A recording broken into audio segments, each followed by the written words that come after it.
Vispār šī programma savā ziņā ir drusku pretrunīga, tādā nozīmē, ka ļoti nopietnas tēmas, eksistenciālas tēmas ir pasniegtas ļoti atraktīvā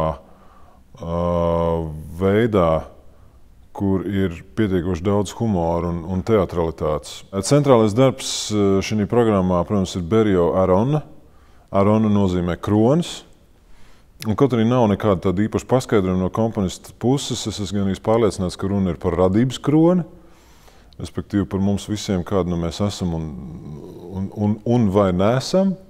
Tas ir vesels teātris, vesels skaņu, balsu, mūzikas teātris 35 minūšu garumā. Berio opus Latvijā nekad nav skanējis līdz šim, un man jāsaka, tas viens no tiem gadījumiem, kur es tiešām ļoti ilgu laiku esmu tā kā kaķis ap krējumpodu staigājis ap šo partitūru un mēģinājis kaut kādā veidā izdomāt, kā viņu varētu realizēt, un beidzot pienāca tas brīdis. Tas ir neparasti atraktīvs opus. Par pārējiem abiem darbiem Mesiāna 5 dziedājumi ir viens no tiem opusiem, kas līdzīgi kā Baha motetes paģēra atgriešanos pie sevis. Tas ir viens no tiem darbiem, kurš īstenībā neliek miera. Un katrai šis darbs veidojas kaut kādā citā formā, atliek kaut kādas jaunas savas šķautnes, kas laikam gluži vienkārši ir ģeniālā mūzikas darba pazīme. Un runājot par trešo darbu, tas ir Kristapa Petersona jaunais opus, kas sauc Eternal Love. Tas ir mūsu pasūtinājums, un koncertā mēs dzirdēsim un redzēsim pirmatskaņojumu. Man liels prieks par šo darbu.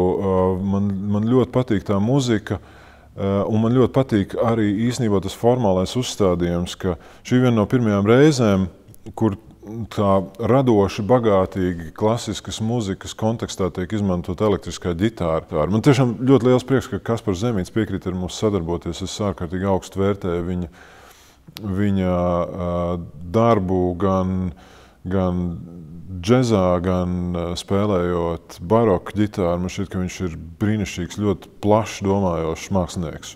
Man vienmēr tas ir liels prieks un liels arī pagodinājums, ja, kad Kaspars vai Sigvards uzaicina strādāt ar radiokoru vai radiokoru grupu. Mūzikas teātris, kā es to gribētu saukt no dramatiskā teātra, atšķiras ar to, ka šeit bieži vien ir jāstrādā ar ļoti minimāliem līdzekļiem.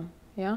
Jo, protams, ka galvenā ir mūzika. Ja? Un šajā gadījumā arī centrālais šī koncerta gabals, tātad Berio Arona, pats par sevi jau muzikāli ir ļoti teatrāls.